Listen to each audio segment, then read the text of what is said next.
스피커가 조금 울리는데 조금만 잡아주시면 좋겠습니다. 지난주 월요일 밤에 우리 길신교회 성도님 12명이 성지순례를 출발했습니다. 오늘 찬양대도 숫자가 빠진 중에 보니까 성지순례 가신 분들이 여러 명이 있으시네요.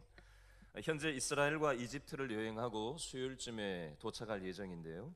오늘 본문의 배경은 바로 이집트 알렉산드리아 항구에서 출발한 배가 북쪽 그리스로 갔다가 바울 일행을 태우고 이탈리아 로마로 향하던 중에 태풍을 만나서 2주일 동안 표류하는 내용을 배경으로 다루고 있습니다. 어제 뉴스에 보니까 이탈리아에 시속 100km 이상에 달하는 강한 바람과 집중호우로 이탈리아 베네치아 도심의 75% 정도가량이 전체가 물에 잠겼고 이탈리아에서만 수십 명이 죽었다는 뉴스 보도가 지금 계속해서 연일 나오고 있습니다.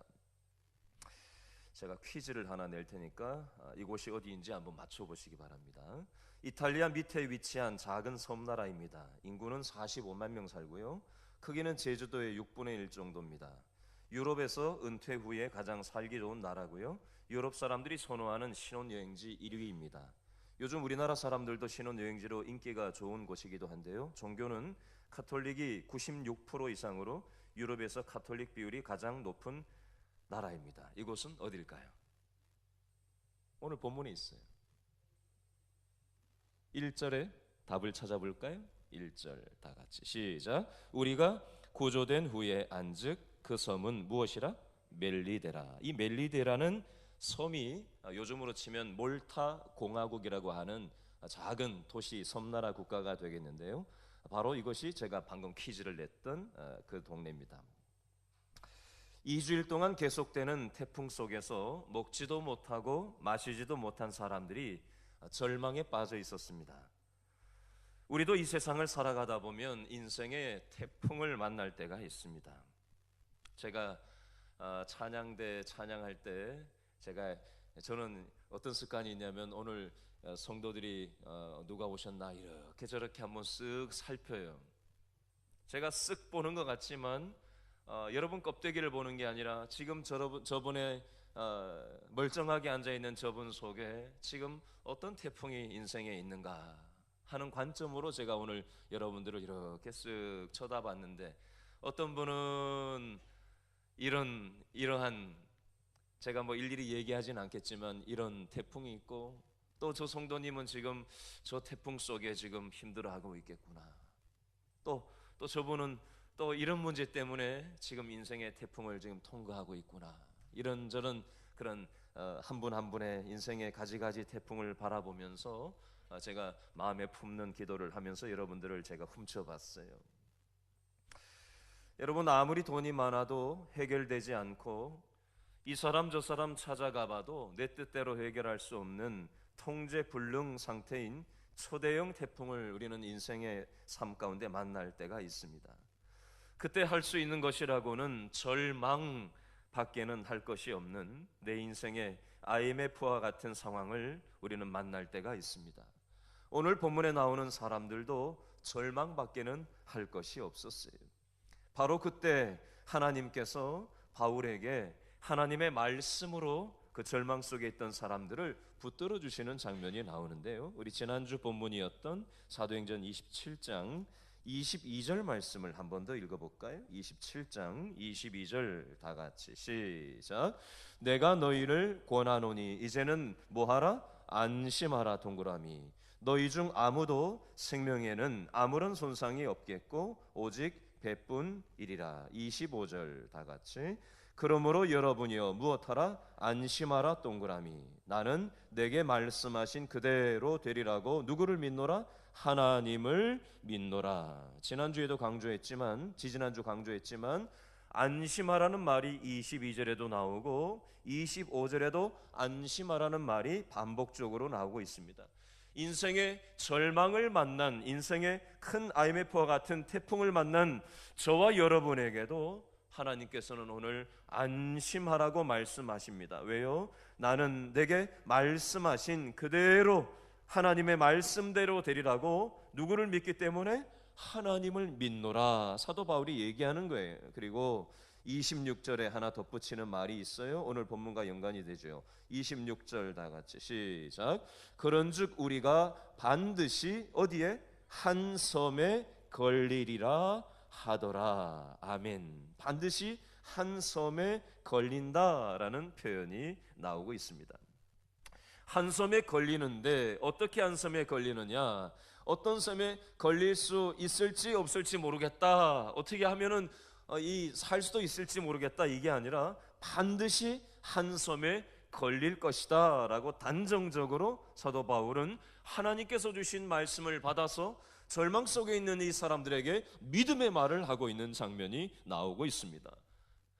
여러분, 어떤 면에서 저와 여러분에게도 이런저런 절망의 문제들이 있어요. 남모르는 사연들이 우리는 다 하나씩은 있어요. 그러나 오늘 예배를 드리면서 하나님께서는 우리에게 말씀을 주실 거예요. 하나님의 말씀이 내 안에 임하면 그 태풍과 같은, 인생의 태풍과 인생의 IMF와 같은 가지가지 태풍의 문제가 믿음의 말씀을 받은 사람들에게는 소망으로 전환되는 줄로 믿으실 수 있기를 바랍니다. 사도 바울의 이 말씀을 한 번 더 꼼꼼히 살펴보면요, 이 멜리데 섬의 크기는 어떠냐면 길이는 29km였어요. 너비는 15km짜리 지극히 작은 섬입니다. 이 이탈리아, 그리고 그리스, 그 다음에 이스라엘, 이집트, 이쪽 지중해가 얼마나 큰 사이즈냐면요, 우리나라 남한 사이즈의 한 30배 크기라고 생각하면 되겠습니다. 우리 대한민국 남한 땅을 지중해 바다에다가 쏙 빠뜨리면은 그거보다 한 30배 정도 큰 바다가 바로 지중해 바다가 되겠어요. 그리고 이 지중해 바다 중에 오늘 본문 1절에 나오는 이 멜리데 섬, 오늘날의 몰타 공화국의 크기는 0.01465% 밖에 안 되는 눈에 보일까 말까한 그런 작은 사이즈에 불과합니다. 지중해 전체에서 작은 점 하나밖에 되지 않는 그 정도 크기라는 거예요. 근데 오늘 사도 바울은 사도행전 27장 26절에 보니까 우리는 반드시 한 섬에 걸릴 것이다 라고 했는데, 이 걸린다라는 이 원어의 의미는 떨어진다, 떨어뜨린다 라는 그런 의미가 되겠습니다. 유라굴로라는 광풍, 태풍을 만나서 2주일 동안 그레데 섬에서 이 멜리데 섬까지 800km를 표류하는 그 과정 중에 하나님께서는 마치 핀셋으로 사도 바울이 표류하고 있던 그 이집트에서 출항한 알렉산드리아 그 배가 그 멜리데 섬까지 도착할 수 있도록 핀셋으로 찝어가지고 2주일 동안 표류하면서 거기 쏙 떨어뜨려 놓은 것만 같은 그런 상황으로 이 인생의 풍파를 만난 절망 중에 있던 사람들을 하나님께서는 구해내시는 장면이 나오고 있습니다. 여러분, 멜리데라는 이 섬의 뜻이 있는데요, 따라합니다. 피난처. 피난처, 이게 어떤 뜻인지 아시죠? 그죠? 찬양 중에 보면 이런 찬양이 있어요. 피난처 있으니 환난을 당한 자 이리 오라. 땅들이 변하고 물결이 일어나 산 위에 넘치네 두렵지 않네. 아멘. 여러분, 우리 인생에 풍파가 있어요. 바울이 탄 배도 2주일 동안 800km를 표류했어요. 사람들은 절망밖에는 할 것이 없었어요. 오늘 예배 드리러 나오긴 나와 앉아있지만 저와 여러분에게도 이런저런 인생의 풍파를 만나서 너무나도 고통스러운 마음을 가지고 절망 중에 절망을 지금 헤매는 분들도 이 중에 앉아 있습니다. 방금 불렀던 이 찬송의 가사처럼 저와 여러분에게 하나님께서 피난처가 있다고 말씀하고 계세요. 인생의 환난, 풍파를 만나고 인생의 IMF를 만나고 환난을 만난 모든 사람들아, 이리로 와라. 예배 가운데서 내가 너와 함께함을 느껴라, 경험해라 말씀하고 계세요. 땅들이 변하고 물결이 일어나고 산 위가 넘칠지라도 우리가 두렵지 않을 수 있는 이유는 하나님께서 우리 인생의 피난처가 된다라는 사실 때문인 줄로 믿으실 수 있기를 바랍니다. 그러므로 사도 바울은 안심하라, 안심하라. 하나님께서 나에게 주셨던 이 말씀대로 그대로 우리는 한 섬에 걸릴 것인데, 그곳이 바로 지중해의 남한 사이즈의 30배보다 30배만큼 큰 그 큰 지중해의 아주 전만한 그런 작은 이 멜리데 섬에 배가 걸리고 핀셋으로 찝어내듯이 그 배를, 표리하던 배를 찝어서 하나님께서 그 피난처 되는 멜리데 섬에 극적으로 구조될 수 있도록, 전원이 한 사람도 죽지 않고 구조될 수 있도록 하나님께서 피난처가 되어주셨다라는 사실을 오늘 1절 말씀을 통해서 우리는 교훈을 살펴볼 수 있습니다. 여러분, 이 멜리데 섬의 의미는 성경 속에서만 나오는 것이 아니라, 바울에게만 해당되는 내용이 아니라 저와 여러분의 삶 가운데도 가지가지 인생의 풍파가 있어요. 그러나 하나님께서는 저와 여러분의 지나온 삶을 한번 쭉 돌아보시겠어요? 어떨 때는 어떤 사람을 보내주셔서 우리 인생의 위기 속에 위로를 그 사람을 통해서 얻게 하시기도 하고요, 어떤 인생의 사건을 통해서 마치 그것이, 그 사건이, 그 사람이 우리 인생의 피난처와 같은 멜리의 섬과 같은 그런 작용을 해서 우리 인생의 절망을 소망으로 바꾸는 경험을 우리가 하나님의 은혜 가운데 했던 적이 있지 않았습니까? 마찬가지로 사도 바울의 삶을, 사도 바울 일행의 276명의 삶을 절망 중에 있었지만 하나님께서 피난처 되시게 인도하셨던 것처럼, 현재 저와 여러분의 인생의 절망의 문제도 하나님께서 마찬가지로 해결해 주시고 사람을 붙여주시고 상황을 통해서 합력하여 선을 이루어 나가실 줄로 믿으실 수 있기를 바랍니다. 계속해서 우리 2절 말씀을 한 번 더 읽어볼까요? 멜리데 섬에서 어떤 일이 일어나고 있는가? 2절 다 같이 시작. 비가 오고 날이 참에, 누가요? 원주민들이 우리에게 어떻게 태도를 취하죠? 특별한 동정을 하여 불을 피워 우리를 다 영접하더라. 아멘. 자, 2절 말씀에 밑줄을 하나 그어 놓는데요, 원주민들이 우리에게, 자, 밑줄을 그으세요. 특별한 동정을 하여라는 이 대목에 밑줄을 쫙 그어 놓으십시오. 이 특별한 동정을 했다라는 표현은 일반적이지 않은 원주민들의 행동이었다라는 것을 얘기하고 있습니다. 우리 뭐 영화 같은 데 보면 뭐 원주민들이 자기들을 침입한 줄 알고 뭐 창 들고 막 사람을 죽이기도 하고 뭐 이런 거 본 적 있잖아요. 그죠? 이게 지금 요즘 얘기가 아니라고요. 문명이 개방되고 다른 나라 사람들이 막 오고 뭐 이런 어떤 시절이 아니란 말이에요. 벌써 수천 년 전에, 한 거의 2000년 전의 일이란 말이에요. 문명이 들어오기 전의 일이기 때문에 낯선 이방인들이 그렇게 왔을 때 이 사람들이 그렇게 호의적으로 한다라는 것은 별로 있을 수 없는 일입니다. 난파되었던 276명이라는 많은 사람들이 그 땅에 갑자기 몰려들었을 때 이 원주민들이 특별한 일반적이지 않은 동정을 하여 불을 피워서 이 276명을 다 영접했다라는 표현을 지금 여기서 하고 있는 것입니다. 제가 예를 들어 볼게요. 제가 한 번은 천안에 세미나를 갔던 적이 있어요. 과거 거의 한 20년 전쯤 일인데요, 정확히 20년 전이래요. 98년도 일이니까 20년 전에 제가 천안에 세미나를 참석을 했는데, 세미나를 마치고 나서 천안 버스 터미널에서 버스를 타려고 하는데 어떤 분이, 여자분이 인사를 해요. 그래서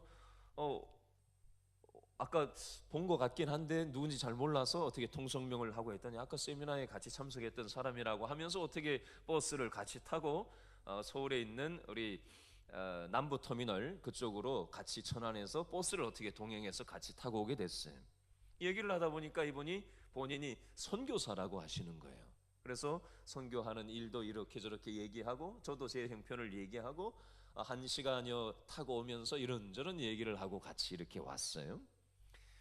터미널에 내려가지고 이분이 밥을 먹으러 가세요 갑자기. 그래서 그 건너편 길 건너에 있는 지하 식당에 가가지고 밥을 이렇게 시켜 먹는데, 음식을 나도 하나 시키고 그 선교사님도 하나 시켰는데, 이분이 음식을 하나를 또 시키는 거예요. 제가 그때 신학교 이제 1학년이었기 때문에 돈이 별로 있을 때가 아니거든요. 선교사님이기 때문에 이거 내가 부담을 해야 된다는 부담이 있었는데 이분이 비싼 걸 시키는 거예요. 한 개씩 시켰으면 됐지 무슨 수로 자고 상의도 안 하고 시켜버리는 거예요. 도대체 뭘까? 부담돼서 이거 어떻게 해야 되나 당황스러워하고 있는데 먹으라고 그러는 거예요. 같이 먹었어요.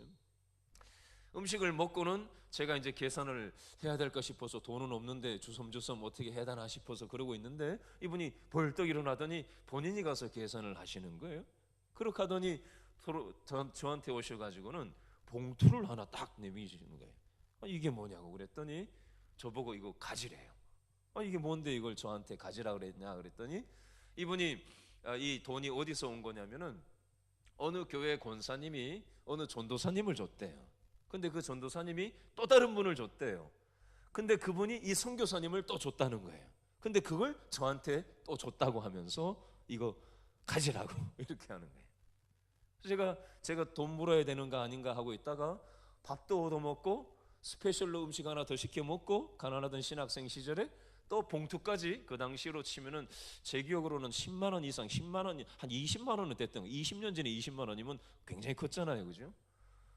근데 그 돈을 받아들고는 학교에 와가지고 제 친구 되는 전도사한테 그 얘기를 했어요. 그랬더니 이 친구 전도사가 저한테 이런 얘기를 해요. 너 그때 돈이 좀 있었냐?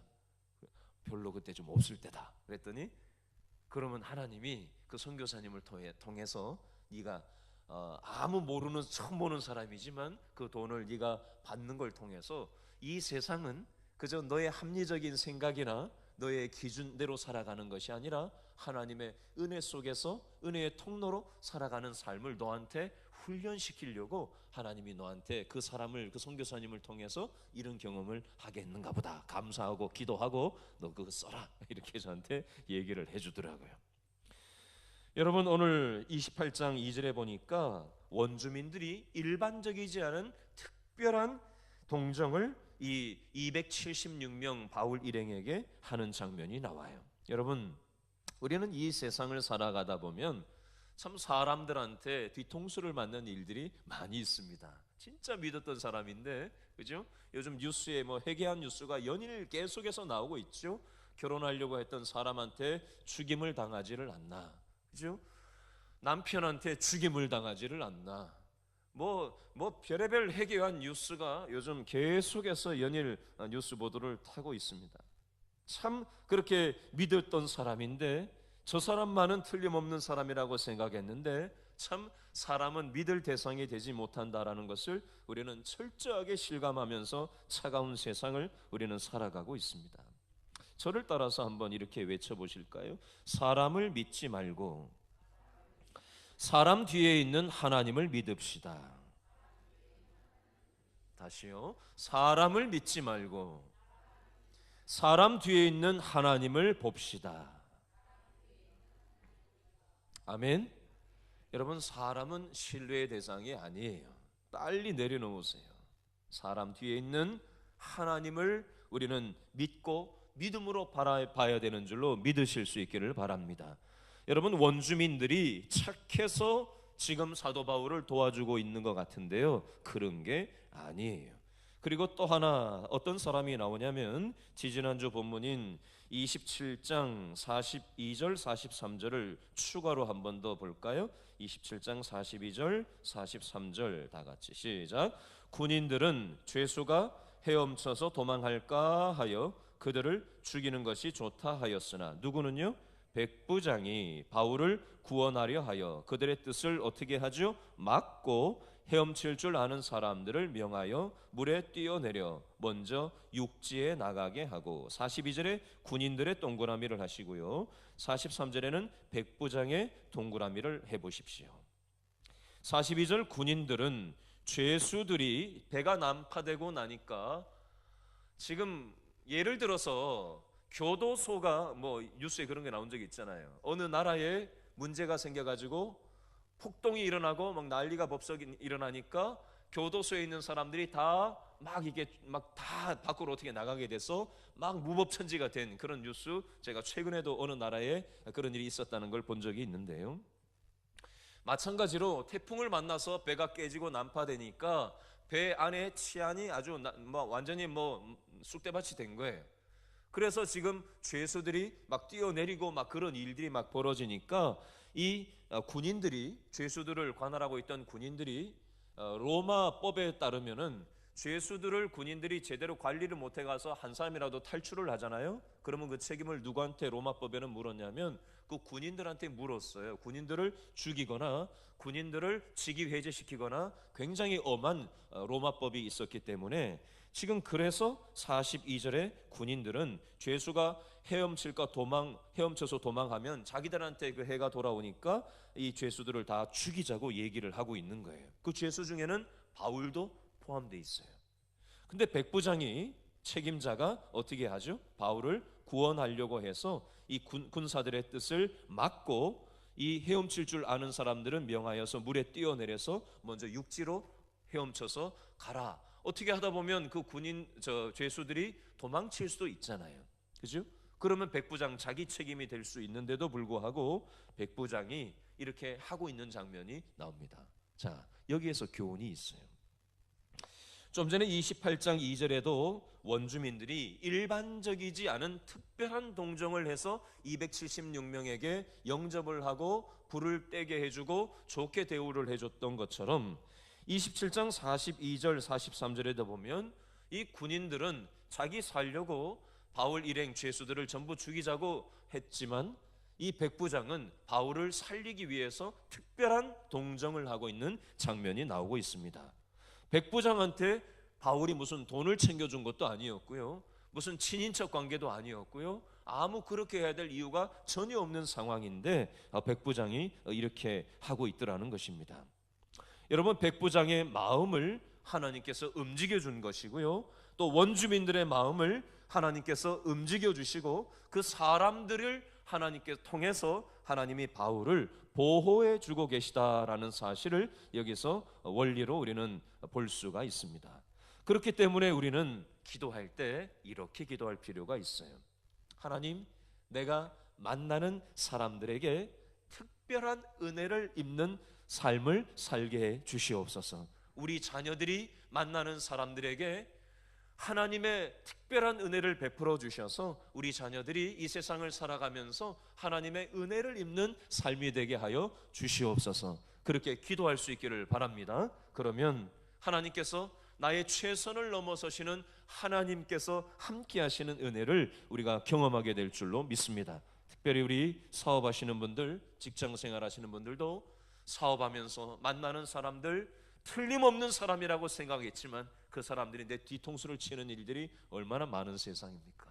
여러분, 하나님, 내 사업 파트너, 좋은 사람 하나님의 은혜로 만나게 해주십시오. 직장에서 좋은 동료 만나게 해주시옵소서. 기도하면서 우리의 삶을 겸손하게 살아가는 저와 여러분 될 수 있기를 바랍니다. 계속해서 3절 말씀을 읽어보겠습니다. 3절 다 같이 시작. 바울이 나무 한 묶음을 거두어 불에 넣으니 뜨거움으로 말미암아 독사가 나와 그 손을 물고 있는지라. 4절 원주민들이 이 짐승이 그 손에 매달려 있음을 보고 서로 말하되 진실로 이 사람은 살인한 자로다. 바다에서는 구조를 받았으나 공의가 그를 살지 못하게 함이로다 하더니. 아멘. 그 당시 이 무속 신앙이 있었는데요, 이 사람들의 생각 속에, 이 동네 사람들의 생각 속에는 독사한테 물리면은 이 사람이 뭔가 죄인이라서 잘못한 게 있어서 독사한테 물려 죽는다라는 생각이 그 당시 이 멜리데 섬 무속 신앙을 가지고 있었던 사람들의 사고방식 속에 있었다고 합니다.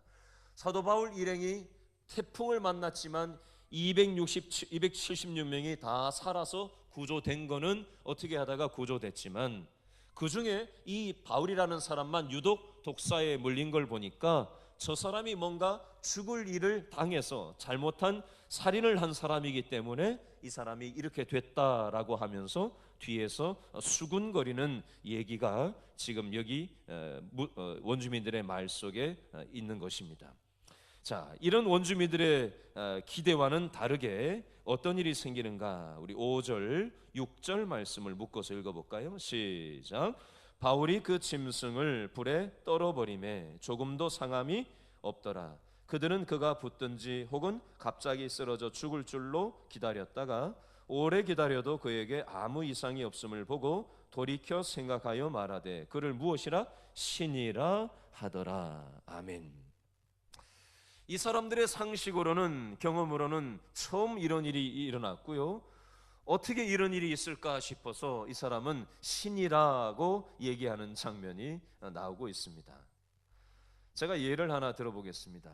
제가 아는 어떤 장로님하고 대화를 하는데 이분이 이런 얘기를 하세요.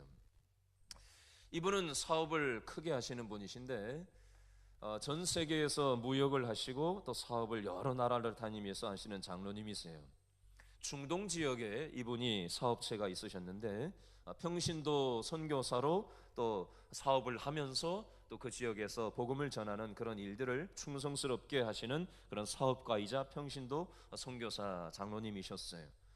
한 번은 이슬람권에서 중동 지역에서 벌써 한 20년, 10년 전쯤이거든요. 10몇 년 전 얘기니까 요즘보다도 더 중동 지역에 복음을 전하기가 쉽지 않았던 그런 시절입니다. 이 장로님이 그 지역에 사업을 하러 갔다가 그 지역의 현지 교회에서 비밀리에 예배를 드리고 있는데 테러하는 사람들이, 기독교 신앙을 가진 사람들이 신앙생활을 하고 예배를 드린다는 걸 알고는 폭탄을 예배드리는 예배당 비밀리에 예배드리는 공간에 집어 던졌다고 합니다.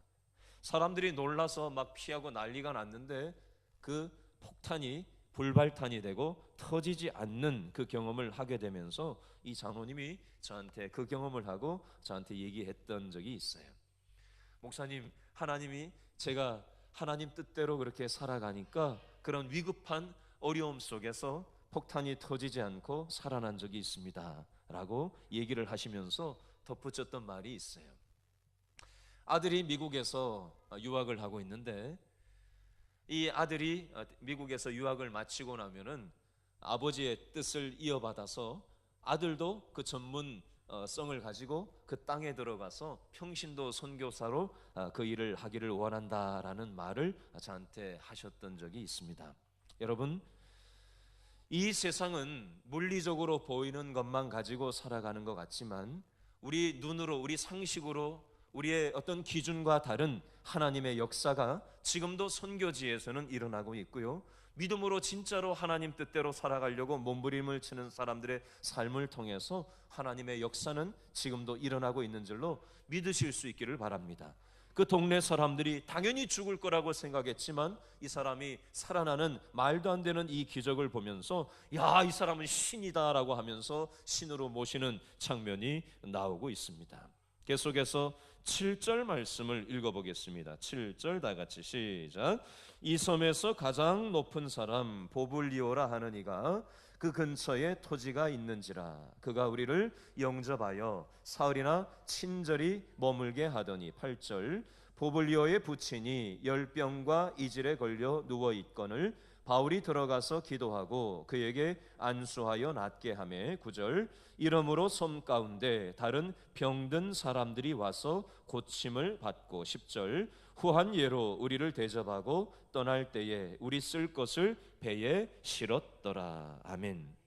저는 이 몰타 공화국에 가본 적은 없어요. 근데 성지순례 전문가 성지 박사님 한 분이 이곳을 직접 배를 타고 몰타 섬에 들어가서 그 바울과 그 당시에 있었던 유적지, 그 당시 바울 교회와 이 보블리오가 있었던 그 기념 교회와 이 내용들을 쭉 카메라로 비추면서 설명을 하나하나 하는 유튜브 영상을 제가 보면서 이 몰타 공화국의 그 당시 멜리드 섬에서 있었던 그 역사적인 추적의 내용들을 보면서 아, 저곳이었구나, 두 물이 만난다는 데는 저곳이었고 아, 이곳은 여기였구나라는 것을 꼼꼼히 영상을 통해서 대신 봤던 적이 있습니다. 아까 말씀드렸던 대로 유럽에서 가장 복음화율이 높은 곳이 바로 이 몰타 공화국이고요. 한 96%, 어떤 데는 어떤 자료는 98% 이상이 신앙 생활을 하고 있다라고 얘기를 하고 있습니다. 여러분, 바울이 이런 독사에 물리고도 죽지 않고 또 열병과 이질로 그 당시 풍토병으로 약이 없을 때, 우술이 없을 때 얼마나 많은 사람들이 전염병으로 죽었겠어요. 그러나 기도를 통해서 이 사람들을 고치는 기적적인 역사를 통해서 그 당시 사람들이 막 소문을 막 내는 거죠. 섬이니까 요즘도 45만 명이 사는, 제주도 6분의 1 사이즈의 크니까 작은 섬이잖아요. 그죠? 그리고 2000년 전이니까 인구가 훨씬 더 적었을 거 아니에요. 그러니까 이 삽시간에 소문이 돌아서 사람들이 바울한테 몰려들고 기독교 신앙을 받아들이게 되고, 이 사람들의 섬이니까 이게 영향력이 외세로부터 덜 받잖아요. 그래서 이 섬이 이렇게 기독교 문화가 있는 그런 섬으로 지금까지 신앙이 간직되어 오고 있는 그런 섬이 되었다고 합니다. 마지막 10절 말씀에 11절에 보니까 석 달 후에 그 섬을 이제 빠져나오는 장면이 나오고 있는데요. 이 3달 동안 바울 일행은 이곳에서 극진한 돌봄을 받고 또 이탈리아 로마로 갈 그런 식량을 공급받아서 이제 로마로 가서 복음을 전하게 되는 그런 일들이 여기 지금 나오고 있습니다. 여러분, 사도 바울의 이 모습을 보면서 우리는 우리 자신의 모습과 한번 대입해서 우리 자신의 모습을 한번 돌아봤으면 좋겠어요. 사도 바울은 하나님의 은혜를 입은 사람이었습니다. 그리고 그 은혜를 자기만 누리지 않고 자기와 함께 있는 사람들, 그것이 태풍을 맞는 사람들이건 또 자기가 표류해서 멈춰서 있었던 3달 동안 있었던 멜리데 섬이건 어디든 간에 가는 곳마다 하나님의 은혜를 끼치는 통로의 삶을 살았습니다. 저와 여러분도 하나님의 은혜를 입은 사람들입니다. 근데 우리의 기도라는 것이 그저 내 자식 잘 되게 해주십시오, 나 잘 먹고 잘 살게 해주십시오, 그저 눈에 보이는 물리적인 현실만 놓고 기도하는 것이 아니라 하나님의 은혜를 우리는 받았고, 또 우리가 직장 생활을 하든 또 가정 생활을 하든 교회 생활을 하든 어떤 사람을 만나든 간에 하나님의 은혜를 우리는 통로로 나누어주면서 살아가도록 우리가 부름받은 사람들인 줄로 믿습니다. 저를 따라합니다. 우리는 은혜를 받은 사람들입니다. 나만 은혜를 누리지 말고 은혜의 통로로 옆 사람 보면서 살아갑시다. 은혜의 통로로 살아갑시다. 지난주 새생명 축제를 통해서 많은 분들이 1부 예배에는 많이 오시지 못했지만 2부 예배에 여러분들이 많이 오셔서 어떤 분들은 눈물을 철철 흘리면서 처음부터 끝까지 손수건 하나가 다 젖을 만큼 그렇게 하나님께서 그 마음을 만져주시고 하나님께서 함께 해주셨다라는 얘기들을 들었습니다. 그분들이 교회 안 다니던 분들이 교회에 나올 수 있도록 우리 성도들이, 우리 길신교회 성도들이 은혜의 통로가 되는 거예요. 나의 작은 실천, 순종, 기도, 그들을 돌보는 것들을 통해서 하나님의 은혜 없이 이 세상의 풍파에 시달리고 있는 많은 영혼들을 구원하기를 원하시는 하나님의 통로로 쓰임받는 저와 여러분 다 될 수 있기를 바랍니다. 기도하겠습니다.